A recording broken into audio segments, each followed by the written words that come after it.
Agri products use చేసి మన సత్యబాబు గారు 1 ఎకరం జొన్నసేను వేశారండి. అందులో ఆక్వాజల్ 1 kg యూజ్ చేశారు. తర్వాత అంటే 2 గ్రాన్యూల్స్ ప్యాకెట్స్ ఉపయోగించారు, ప్రొటెక్ట్ ఒకటి ఉపయోగించారు, అగ్రి 82. వీటితో పాటు ఆయన యూరియా డిఏపి కూడా కొంచెం యూజ్ చేశారండి. ఒక 50% 60% యూజ్ చేసి పండించారు. చాలా మంచి దిగుబడి వచ్చింది. అది ఆయన ప్రాక్టికల్గా పండించిన రైతు మాటల ద్వారా ఆలకిద్దాం. సార్, మీరు ఎలా పండించారో ఒకసారి మీ మాటల్లో చెప్పండి సార్. గుడ్ మార్నింగ్ అండి. Good morning. గుడ్ మార్నింగ్ వస్తే స్టార్టింగ్ దుక్కులో ఇది ఆకుజాలు వేసాం. 1 kg ప్యాకెట్ ఇసులో కలిపి చల్లాము. ఆ తర్వాత ఏంటంటే గ్రానువల్స్ 2 ప్యాకెట్లు, ప్రొటక్ గుండలో కలిపేసి అది ఫాస్ఫేట్ గుండలో కలిపేసి చల్లాము. ఫాస్ఫేట్ యూరియాలో కలిపేసి గ్రాన్యూల్స్ 2 ప్యాకెట్లు 10 kg. Okay okay. నెక్స్ట్ ఏంటంటే తర్వాత మొక్క వచ్చిన తర్వాత మందు విషయానికి వచ్చేసరికి దాంట్లో ఏంటంటే 82 కలిపి మిక్స్ చేసి ప్రిపేర్ చేసాము. మొత్తం చేస్తే బాగుంది, దిగుబడి చాలా బాగా వచ్చింది. మనకు వచ్చి వేరు వ్యవస్థ కూడా లోపల బాగా ఈ వేరు వ్యవస్థ దానికి బాగా డీప్గా వెళ్ళండి.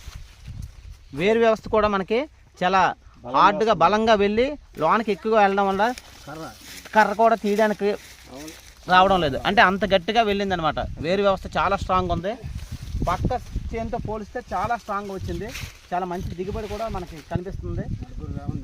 ఇది నడుపూడు గ్రామం. ఇది గొర్ల మండలం, విజయనగరం జిల్లాలో మనం 1 ఎకరం పండించారండి. మన అగ్రి ప్రొటెక్ట్ అగ్రి 82 అగ్రి వేరు వ్యవస్థ కూడా బ్రహ్మాండంగా ఉందండి.